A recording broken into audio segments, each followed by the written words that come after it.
അമേരിക്കയും ഇറാനും തമ്മിൽ നിലനിൽക്കുന്ന അത്യാധുനിക ഡ്രോൺ സാങ്കേതിക യുദ്ധത്തിലെ ഏറ്റവും നിർണായകവും നാടകീയവുമായ ഒരു അധ്യായമാണ് ഇപ്പോൾ പശ്ചിമേഷ്യയിൽ നിന്ന് പുറത്തുവരുന്നത്. തങ്ങളുടെ വ്യോമാതിർത്തി ലംഘിക്കാൻ ശ്രമിച്ച അമേരിക്കൻ നിർമ്മിത ലൂക്കാസ് മാരകി ആക്രമണ ഡ്രോണിനെ തദ്ദേശീയ പ്രതിരോധ സംവിധാനങ്ങൾ ഉപയോഗിച്ച് വെടിവെച്ചിട്ടതായി ഇറാൻ ഔദ്യോഗികമായി പ്രഖ്യാപിച്ചിരിക്കുന്നു. രാജ്യത്തിന്റെ തെക്കൻ മേഖലയിൽ വെച്ചാണ് ഈ തന്ത്രപ്രധാനമായ സൈനിക നീക്കം നടന്നത്. പശ്ചിമേഷ്യയിൽ അമേരിക്കൻ വ്യോമാക്രമണ പരമ്പരകൾ ശക്തമായി തുടരുന്ന പശ്ചാത്തലത്തിൽ ഇറാന്റെ വ്യോമ പ്രതിരോധ നിരയുടെ കരുത്ത് വിളിച്ചോതുന്നതാണ് ഈ സംഭവം. ഇറാൻ മാധ്യമങ്ങൾ പുറത്തുവിട്ട ദൃശ്യങ്ങൾ വ്യോമാക്രമണത്തിന്റെ തീവ്രതയും കൃത്യതയും വ്യക്തമാക്കുന്നതാണ്. ദക്ഷിണ ഇറാന്റെ ആകാശത്ത് പ്രവേശിച്ച അമേരിക്കൻ ഡ്രോണിനെ ഇറാന്റെ റഡാർ സംവിധാനങ്ങൾ വളരെ മുൻകൂട്ടി കണ്ടെത്തുകയും അതിന്റെ ചലനങ്ങൾ കൃത്യമായി നിരീക്ഷിക്കുകയും ചെയ്തു. ലക്ഷ്യസ്ഥാനത്തേക്ക് എത്തുന്നതിന് തൊട്ടു മുൻപ് തന്ത്രപ്രധാനമായ കെണിയിലകപ്പെടുത്തിയാണ് ഇറാൻ പ്രതിരോധ സേന ഇതിനെ തകർത്തത്. ആകാശത്ത് വെച്ച് ഡ്രോൺ സ്ഫോടനത്തോടെ തകർന്നു വീഴുന്ന ദൃശ്യങ്ങൾ അന്താരാഷ്ട്ര തലത്തിൽ വലിയ ചർച്ചയായി മാറിയിട്ടുണ്ട്. തങ്ങളുടെ പ്രതിരോധ കോട്ടകൾ ഭേദിക്കാൻ ആർക്കും കഴിയില്ലെന്ന സന്ദേശമാണ് ഇതിലൂടെ ഇറാൻ ലോകത്തിന് നൽകുന്നത്. ഈ സംഭവത്തിന്റെ ഏറ്റവും കൗതുകകരവും വിരോധാഭാസപരവുമായ വശം ഈ ഡ്രോണിന്റെ സാങ്കേതിക പശ്ചാത്തലമാണ്. അമേരിക്ക തകർന്നു വീണ ഈ അത്യാധുനിക ഡ്രോണിന് രൂപം നൽകിയത് ഇറാന്റെ സ്വന്തം ഡ്രോൺ സാങ്കേതിക വിദ്യ കോപ്പിയടിച്ചാണ് എന്നതാണ് യാഥാർത്ഥ്യം. Low cost uncrewed compact attack system എന്നതിന്റെ ചുരുക്കപ്പേരാണ് ലൂക്കാസ്. ഇറാന്റെ വിഖ്യാതമായ ഷാഹേദ് 136 കാമികാസെ ഡ്രോണുകളുടെ പ്രവർത്തന രീതിയും രൂപകൽപ്പനയും അമേരിക്കൻ ശാസ്ത്രജ്ഞർ സൂക്ഷ്മമായി പഠിച്ചാണ് ലൂക്കാസ് ഡ്രോണുകൾ വികസിപ്പിച്ചെടുത്തത്. അതായത് ശത്രുവിന്റെ ആയുധം അതേപടി പകർത്തി ശത്രുവിനെതിരെ തന്നെ പ്രയോഗിക്കുക എന്ന അമേരിക്കൻ തന്ത്രമാണ് ഇവിടെ പാളിപ്പോയത്. വില കൂടിയ മിസൈലുകൾക്ക് പകരം ചെലവ് കുറഞ്ഞതുമെന്നാൽ ലക്ഷ്യം തെറ്റാത്തതുമായ ഡ്രോണുകൾ ഉപയോഗിച്ച് യുദ്ധം ജയിക്കുക എന്ന തന്ത്രമാണ് ഷാഹേദ് ഡ്രോണുകളിലൂടെ ഇറാൻ ലോകത്തിന് കാണിച്ചു കൊടുത്തത്. ഉക്രൈൻ യുദ്ധത്തിലും പശ്ചിമേഷ്യൻ സംഘർഷങ്ങളിലും ഈ ഡ്രോണുകൾ ഉണ്ടാക്കിയ ആഘാതം ചെറുതല്ല. ഇതേ തന്ത്രം അമേരിക്കയെയും ചിന്തിപ്പിച്ചു. അങ്ങനെയാണ് വൻതോതിൽ പണം മുടക്കാതെ കൂട്ടത്തോടെ ശത്രു രാജ്യങ്ങളിലേക്ക് അയക്കാൻ കഴിയുന്ന വൺ വേ സ്ട്രൈക്ക് അഥവാ ആത്മഹത്യാ ഡ്രോണുകളുടെ നിർമ്മാണത്തിലേക്ക് പെന്റഗൺ തിരിഞ്ഞത്. ഇറാന്റെ സാങ്കേതിക വിദ്യകളെക്കാൾ മികച്ചൊരു മാതൃക അതിനായി അമേരിക്കയ്ക്ക് മുന്നിലില്ലായിരുന്നു. അമേരിക്കൻ സൈന്യത്തിന്റെ സെൻട്രൽ കമാൻഡ് കഴിഞ്ഞ വർഷത്തിന്റെ അവസാനത്തോടെയാണ് ഈ ലൂക്കാസ് ഡ്രോണുകളുടെ ഒരു പ്രത്യേക സ്ക്വാഡിനെ പശ്ചിമേഷ്യയിൽ വിന്യസിച്ചത്. മേഖലയിൽ ഇറാന്റെ സ്വാധീനം കുറയ്ക്കാനും അവരുടെ തന്ത്രപ്രധാന കേന്ദ്രങ്ങളെ നിരീക്ഷിക്കാനും ലക്ഷ്യമിട്ടായിരുന്നു ഈ വിന്യാസം. തുടർന്ന് ഈ വർഷം ഫെബ്രുവരിയിലാണ് ഇറാനെതിരായ സൈനിക നീക്കത്തിൽ അമേരിക്ക ഈ ഡ്രോണുകൾ ആദ്യമായി പരീക്ഷണാടിസ്ഥാനത്തിൽ ഉപയോഗിക്കുന്നത്. അന്ന് തൊട്ടിങ്ങോട്ട് ഇരു രാജ്യങ്ങളും തമ്മിലുള്ള വ്യോമയുദ്ധത്തിലെ പ്രധാന ആയുധമായി ലൂക്കാസ് ഡ്രോണുകൾ മാറിക്കഴിഞ്ഞു. ഇറാൻ ഇപ്പോൾ പുറത്തുവിട്ട റിപ്പോർട്ടുകൾ പ്രകാരം ഇത്തരത്തിലുള്ള ലൂക്കാസ് ഡ്രോണുകൾ തകർക്കപ്പെടുന്നത് ഇതാദ്യമല്ല. തങ്ങളുടെ അതിർത്തി പ്രദേശങ്ങളായ ബന്ദർ അബ്ബാസ് ഉൾപ്പെടെയുള്ള തന്ത്രപ്രധാന തെക്കൻ തീരപ്രദേശങ്ങളിൽ വെച്ച് ഇതിനകം നിരവധി അമേരിക്കൻ ഡ്രോണുകളെ ഇറാൻ സൈന്യം തടയുകയും തകർക്കുകയും ചെയ്തു.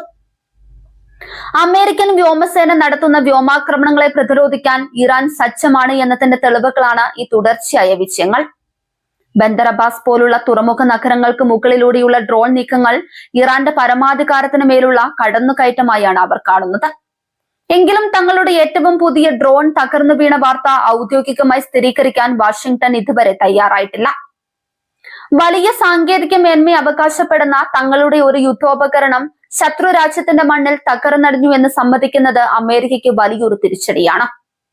അന്താരാഷ്ട്ര തലത്തിൽ തങ്ങളുടെ സൈനിക പ്രതിച്ഛായയ്ക്ക് മങ്ങലേൽക്കുമെന്ന ഭയമാണ് ഈ മൗനത്തിന് പിന്നിലെന്നാണ് രാഷ്ട്രീയ നിരീക്ഷകർ വിലയിരുത്തുന്നത്.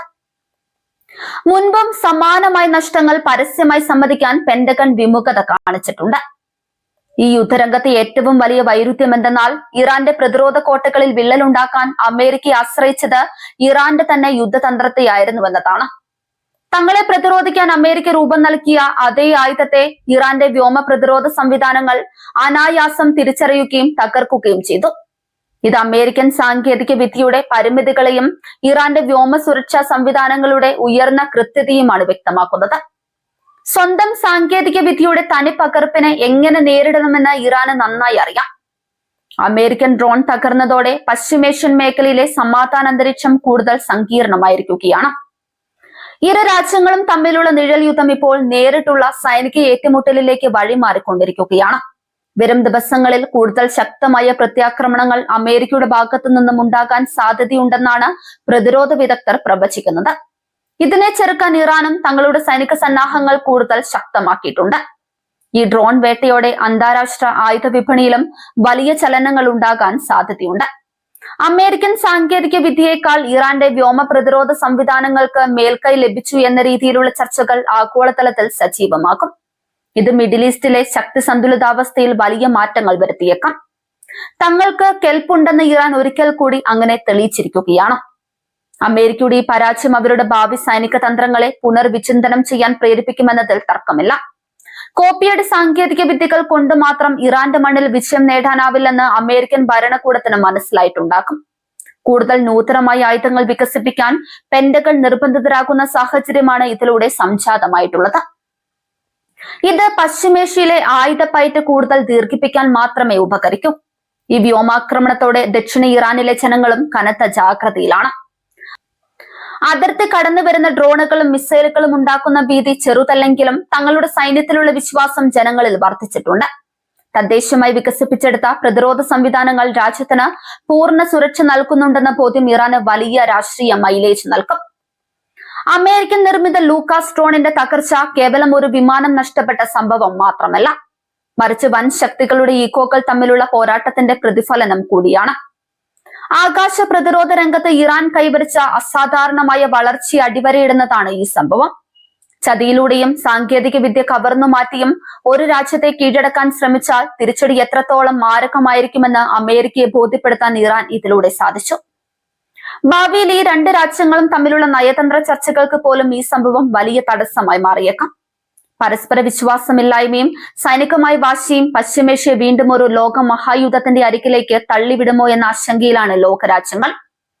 വൻ ശക്തികളുടെ ഈ ആയുധപ്പയത്തിൽ തകർന്നടിയുന്നത് അന്താരാഷ്ട്ര നിയമങ്ങളും മനുഷ്യജീവനുകളുമാണ് എന്ന കൈപ്പേറിയ സത്യം ബാക്കിയാവുകയാണ്.